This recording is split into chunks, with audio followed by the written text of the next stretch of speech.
everybody. Happy coffee break time. It is time for our afternoon coffee break. So this is Denise Krebs, hashtag DNA Detective with the Code of You. And I am really excited to have as a guest on Coffee Break today, Laura Wood. Laura is the owner of Out of the Woods HR that offers HR services and consulting to small businesses. And I'll let her tell more about that in just a minute. Laura and I are in a local offline networking group. And she and I were talking the other day about, sometimes employers find it necessary that their employees need to work from home. Or maybe they may, as a business decision, allow employees to work from home once a week or, for some other reason. So she was sharing with me a little bit about a toolbox per se that she has put together for employers and employees to make sure that they have what they need and that everything works efficiently. And so I was super excited to hear about this. And so I invited her to come on to today's coffee break. So welcome, Laura. Thanks, Denise. This is great. I think that this is something that oftentimes people don't think about. They don't think about necessarily, especially in my business. I work with small to mid-sized businesses that most of their work is in an office setting. They don't necessarily think about what might happen if something were to happen. And so what I have found is that to really have some strategy, to think, down the road, what happens if there is a major storm and that puts people working from home and you haven't thought about it. So now would be a good time to think about that and to really have some type of plan together as far as what you can do in planning ahead. So some of the things that oftentimes when people are used to working in an office, they have others around them. They're surrounded by other people.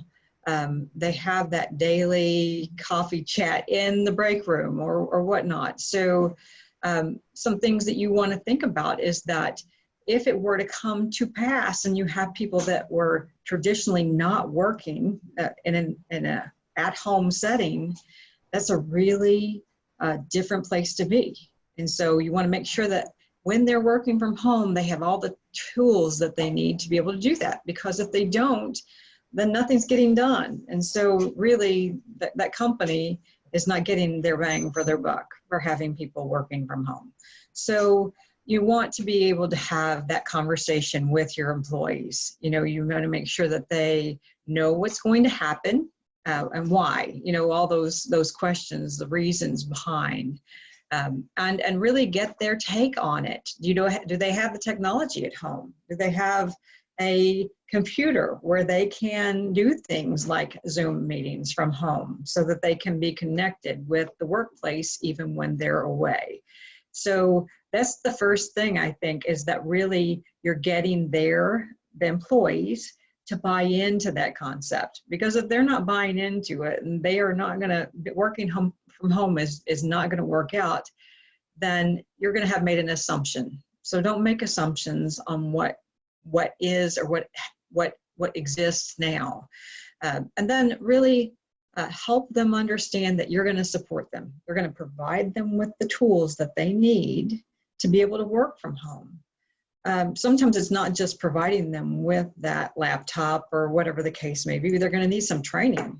If someone has never been on a Zoom meeting or any type of remote, social media type of situation, they're going to need to have some training. They're going to have to know that you're going to support them in that learning so that they can be successful. The other thing is, so you've given them a heads up, you've involved them in the conversation, you've provided them with some of the things that they're going to need to know and to be able to then make that part of their work, their new work reality. they probably had some type of process that they had in the office, but they're going to have to develop that from home so that they can be equally as able to contribute to the company's bottom line from home as they were in the office. They're going to have to realize that things could change. I mean, there could be technology problems where a system shuts down and they can't get into the system. So they're going to have, the things that phone numbers for people that they're going to be able to connect with during those times of disconnect. Something's gone wrong with the system. I can't get into the meeting, the remote meeting. I'm not able to connect with the clients, whatever that is. So you're going to make sure that they have all of those types of things in their possession so that they are able to do what they need to do. I think the other thing is that contact information, if you can do that ahead of time, sometimes maybe not, but if you right now are planning something like that, an work at home situation, make sure that you have those things like that contact sheet. Who is the tech person that I'm going to contact if I can't get into the system?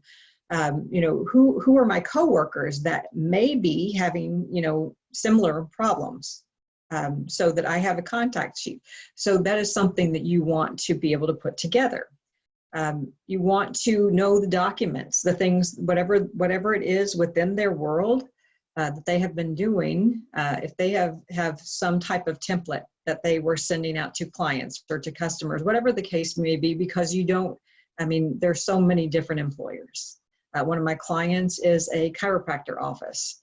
All of their work has to be done from the office. You really can't do chiropractic work from remotely. So, but I have another client that has employees that are just all over, and they are remote employees. So they get that. They've got that down to a science.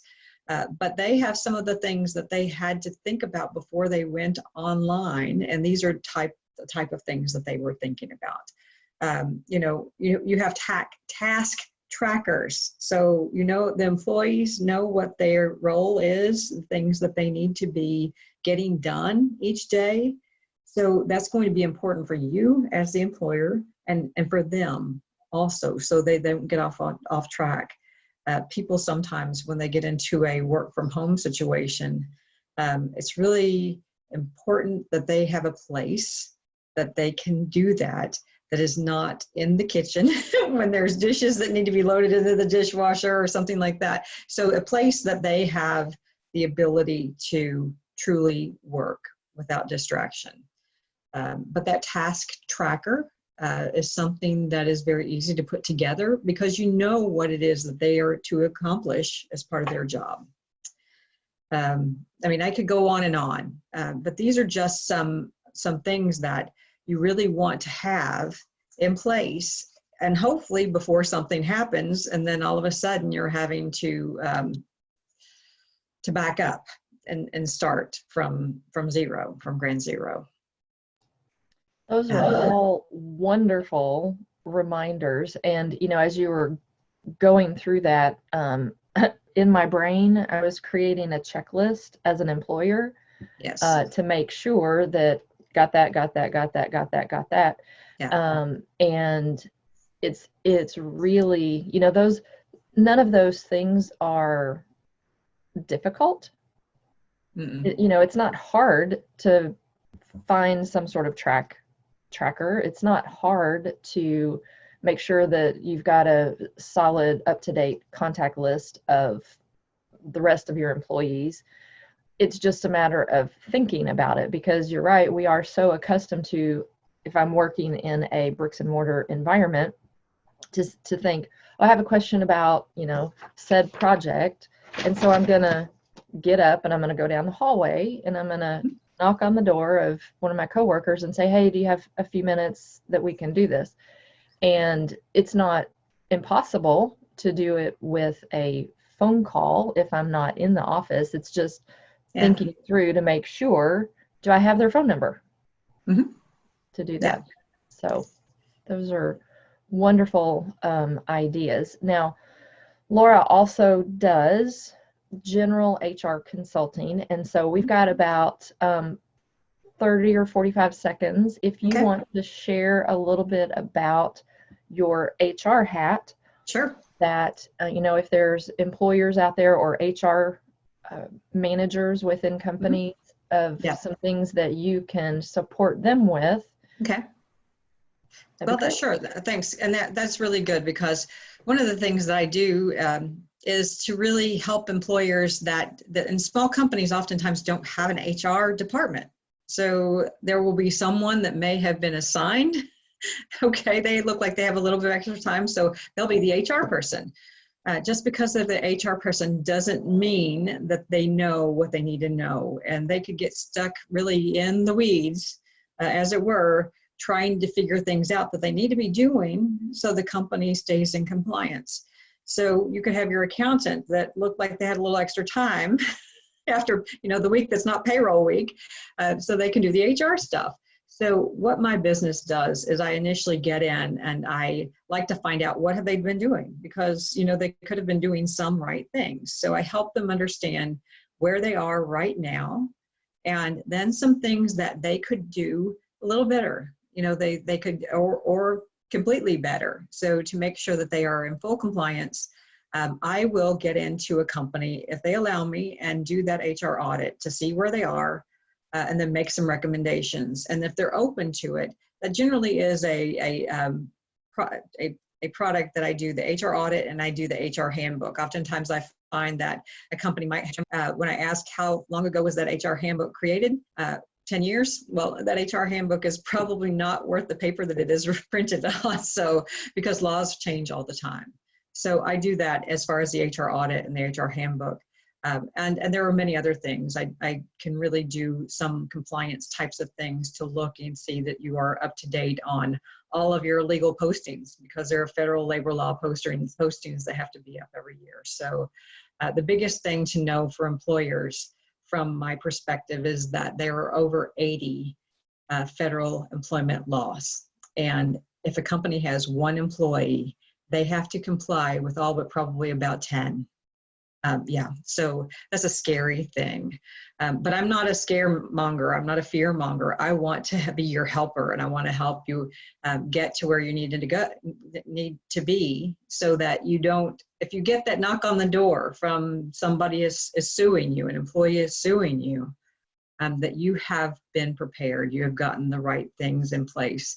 So it doesn't have to be a period of, oh my gosh, hair on fire type of thing. So that's what I can do, and that's what I am doing, and hope that I will be able to get others that know I'm out there. I'm a small business, solopreneur, if you will, but I have a lot of skills and knowledge that I can help you do your business from an HR perspective better, and you can do what you know to do to make your company successful and not have to bog down your brain in learning HR.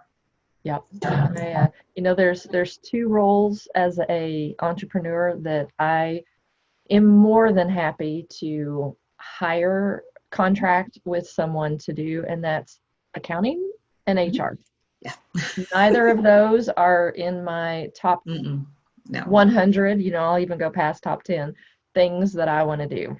So I think that's a really important key in general, and a great place to leave this is, in the words of Jim Collins from Good to Great, he reminds us to find the people to sit on the bus that are really good at what they do, and make sure that they're sitting in the right seat on the bus, so that you can do the thing that you're most gifted and passionate about. So great way to end our coffee break. And you had a lovely coffee cup. I do. Earlier. Yes, this is my coffee cup, and it says, "Today is a new beginning." And it's one of my favorite coffee cups, and it's really big too, so I can have a lot of coffee. All right, folks. Well, you enjoy the rest of today, and thanks for stopping by our coffee break, and we will see you tomorrow. Have a great day. Thanks, Laura. Thanks, Denise.